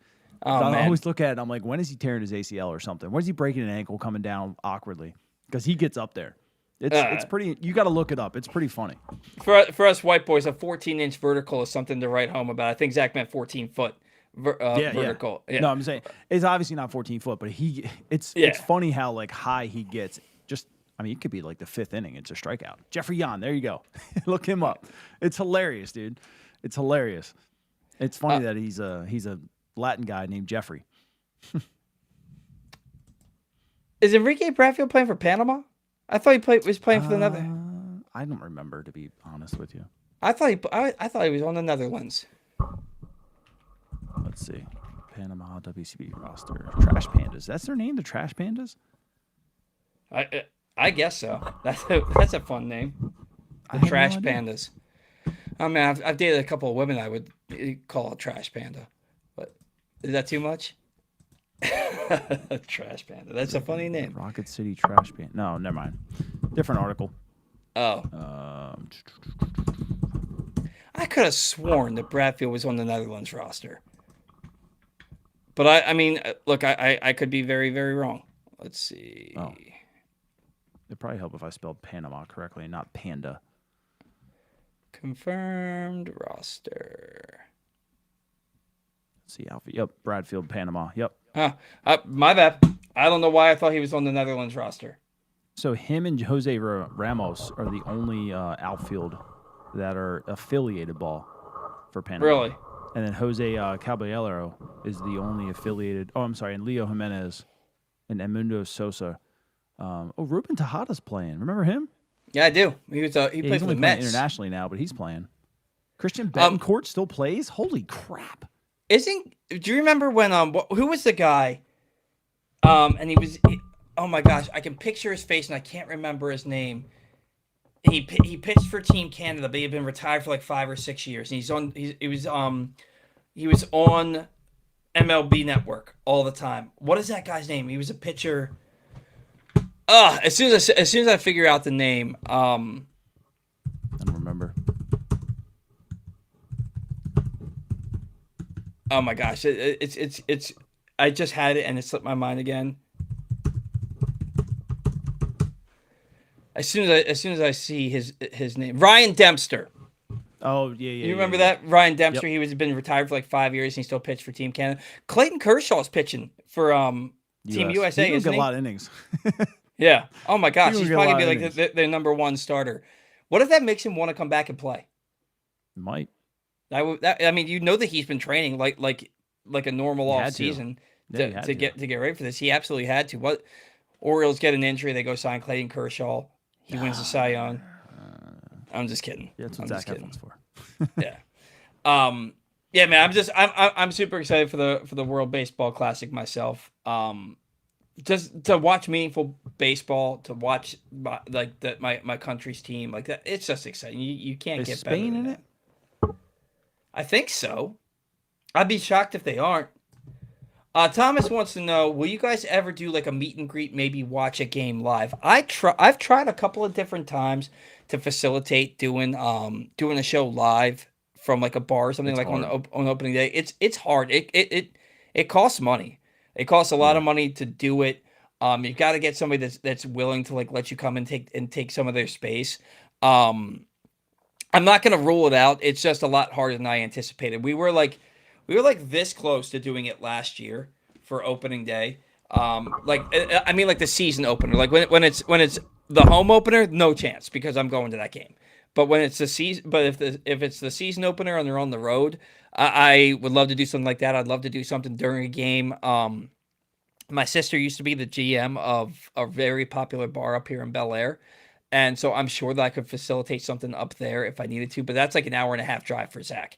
So I wouldn't expect him to come up and do that. But like the same guy owns all these bars and there's other locations too. So I would love to be able to do something like that, but we'd have to make our schedules sync up. We'd have to get it to be okay with the wives, and we'd have to find a way to get somebody to help us pay for it. You know what I mean? If you guys want to chip in, you want to chip in and help us pay for that. That would be awesome. What are the requirements of the WBC, like to play for a team? Oh my gosh! So I know Spain, and it's like Dominican Republic, Venezuela, Cuba, Venezuela, Colombia. I think U.S. I think your grandparents have to have citizenship, because I know Manny Machado was born in Miami, but because his grandmother is from the Dominican Republic, he can play for the Dominican team. Gotcha. Yeah, there's a U.S. guy named Chris Quitzer, who's going to play for Team Spain in the outfield. I mean, Dean Kramer is on Team Israel. Yeah. Well, his parents are from Israel, right? Right. I think that you have to have a direct lineage to somebody, and I don't think it can be a great grandparent. I think it's got to be a parent or grandparent that is from that country, like was born there or something like that. But yeah, any comments that you saw? This guy's never even played affiliated ball. He's just played independent ball, and he's 31 years old. For Spain? Yeah, he went to Buffalo from University of Buffalo, and then goodness gracious, man, just played independent ball the whole time. Oh man, good for him. I played a season of college baseball, and I'm like, my great grandparents are from Sicily. Maybe I could play for Team Italy. Just like I've never played affiliated ball. Can you imagine seeing Paul Valley run out there with Team Italy looking completely over? Oh God. Yeah. I get to face Clayton Kershaw. Oh my God. I would urinate in the batter's box at his curveball. Oh my God, man. Oh my God. You know what though? My claim to fame, what's his name? Jay Watasic. He used to play in the league that I played in up here in Hartford County. Famously gave up my agent. Was he really? Yeah. He famously gave up like Beverly Hills Sports Council. Nice. Yeah, he famously gave up like 9 runs in 3 innings in the World Series or something like that for the Yeah. Yankees. I grounded out to second base against Jay Witasick back in the day in this league. That's my claim to fame. I'm sure you faced a lot of former major league pitchers that you've put bat to ball on, but like I really haven't had the opportunity. I did play in the same tournament as El Duque down in Yeah. Florida. His team won everything. Doug Flutie was the MVP of the over 50 tournament. He gave up Nice. 1 run in the entire tournament as a pitcher, which is kind of cool. Nice. Nice. But man, tournament ball is so much fun. It's so much fun. I haven't been down there in 4 years. It's expensive. It's expensive, and I got a family to provide for. So, any comments you want to get to, man? Like I don't want to. We haven't talked about the bullpen at all. How are you feeling about the Orioles bullpen after what you've seen? You posted something. They talked about it on the Big Bad Morning Show the other day about the Orioles pitchers this spring. Like something about their K rate is like the highest in baseball, and their like earned runs given up or something like that. Like what was it that you posted? Find it. Yeah. So they're currently at the time that I posted, it was February 26th. I think it was only like 3 games in or something like that. But they had the highest K rate of all teams in spring training at 29.2%. 134 whiffs also led all of baseball. 203 batting average was 4th best, and the 32.1% whiff rate was 3rd best. That was from everybody. And I put that in there, again, because I know spring training to some doesn't matter, but, I mean, you're showing your depth at that point because they're bringing in a lot of guys, especially early on. They were bringing a lot of guys up from minor league camp to get innings and stuff like that. Everyone was giving you quality outings, which is just a testament to how deep they really are, which I thought was great. Whether they don't matter to you or not, you're throwing the ball to the plate and you're getting outs. Yeah, and you hear about all the stuff from these pitchers, and we're like, I felt so damn bad for Chase McDermott the other day. Like he gave up a home run on 3 straight pitches. That's okay. And that's when you're like, oh, it's only spring training. They're just working on stuff. But like, I felt really bad for him. He did. I don't think he gave up anything else the rest of the inning. That's but what I mean, want to see. You're looking at Chase McDermott. Those are the only 3 runs that he's given up in 3 innings pitched. So were they all on the same pitch? No, he's on 3 different pitches. Okay. I think it was a slider, a sinker, and a cutter that all got hit out in consecutive consecutive pitches. But I mean, you look at McDermott. Aside from that one bad inning, 6 strikeouts in 3 innings pitched to just 1 walk. Grant Wolfram hasn't allowed a run in 3 outings. Yennier Cano's allowed 1 run in 3 outings. Tyler Wells has only allowed 2 base runners in 3 outings. Yeah. He hasn't pitched a whole lot. I mean, 3 innings, 3 outings, 3 innings pitched. I mean, they're treating him like a reliever. They said he's gonna get stretched out to get starter innings. He's being thrown out there like a reliever, Yep. and like I think he's gonna be a high leverage reliever. Rico Garcia, no hits, 1 walk, 4 strikeouts in 3 innings. Levi Wells got hit around a little bit the other day, but he's looked impressive at times. Yaramil Geraldo hasn't given up a run. There's some guys in here, man, that like. I know it's the only same thing with the starting rotation. Yeah, the ceiling could be really good, and the floor could just be here. Somebody put in here. Where's Michael Kopech? I've asked. Nobody knows. That's crazy. I mean, at this point, you just chilling. He's still asking for $10+ million. At this point, you even want him? Like now you're entering your 3rd week of spring training. You're 3.5 weeks until opening day. Like, how effective is he going to be for you at this point? Yeah. Albert Suarez looked pretty damn good. He's given up 1 earned run, 2 runs total in 4 innings. He looked good today. Yep. I don't know, man. Dietrich Enns, he had that one bad outing where he didn't even get an out and he gave up 6 runs. That was awful. But a scoreless outing the other day. But yeah, the bullpen for me still a big question mark. I don't know how much they're going to be able to add unless they trade somebody. Yeah. Let's see. Jackson B23. Thing is, the 3 home runs weren't over 100 off the bat. I mean, Adley's home run the other day was what, like 98.9 off the bat. Which still considered hard. Yeah, I mean Heston doubled off the Green Monster today at 95.7. You know what I mean? You put a good swing on the ball, whether you hit it 102 miles an hour or 98 miles an hour. If it goes over the fence, it goes over the fence. But, Yep. yeah, man. Like, I don't even know what to think about the bullpen right now, and it's also because it's spring training. So let's go back to that tweet that I read. So they were leading at 29.2 as of today's. Obviously, are not counted. They're second in K rate at 26.3. They're second in whiffs at 190. Batting average, they are fourth at 235. OBP, they're second at 309. Slugging, it looks like they're about 11th at 412. Barrels, they're about mid. It looks like about 16th with 18, which I think I'm fine with. And whiff percentage, they are 6th now at 29.3. So they haven't fallen. Even they've had a couple guys that kind of got blown up a little bit, and they're still right there. Yeah, and somebody said, like, and this is where it goes back to spring training. It's just spring training, doesn't matter.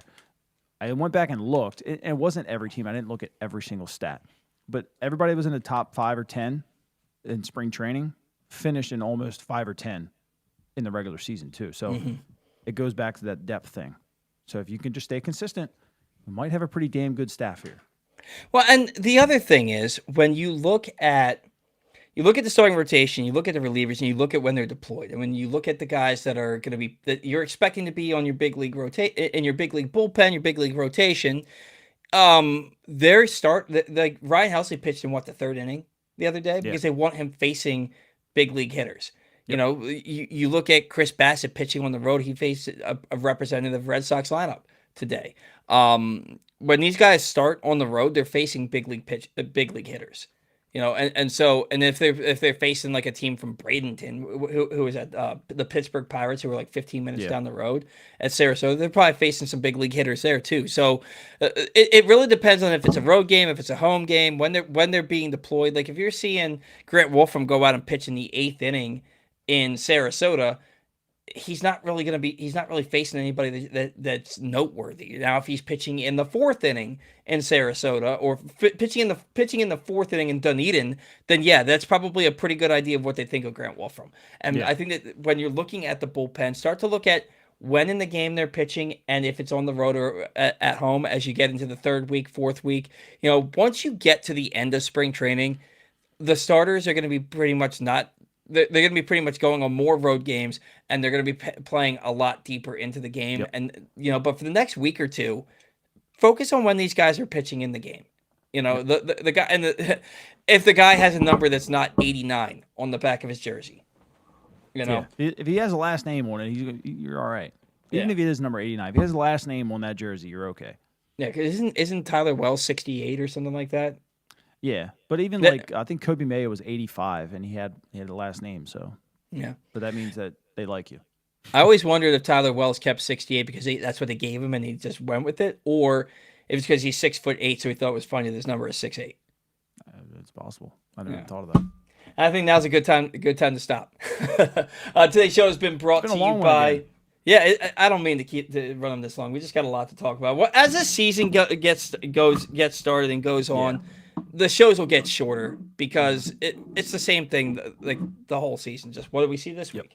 So it's time to start thinking about your plans for March Mania. There's no better place to watch the tournament than Inside Sports and Social at Live Casino and Hotel with great giveaways, a 100-foot media wall, and incredible food and drink specials. So book your table today.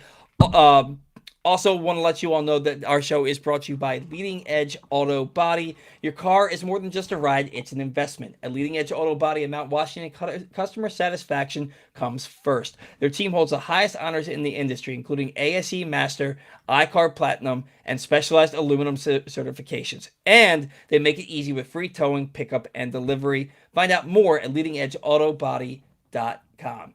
Any comments you want to get to before we get out of here tonight? I didn't really look back at any, to be honest with you. I saw a couple. We tried to read a couple tonight, but like you said, it's pretty hard. Yeah.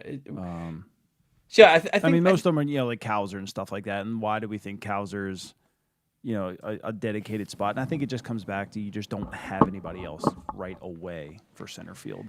I mean, But Kowser hit what? He hit 17 home runs in like 85 games last year, yeah, 91 games, something like that. He also stole like 15 bases. The thing about Colton Kowser, he is a five-tool player if he's healthy and if he's producing. yep, I mean, like obviously you're a five-tool player if you're producing, but he has the potential to be a five-tool player and a very good player in this league. That's why it's so confounding to me when he sucks.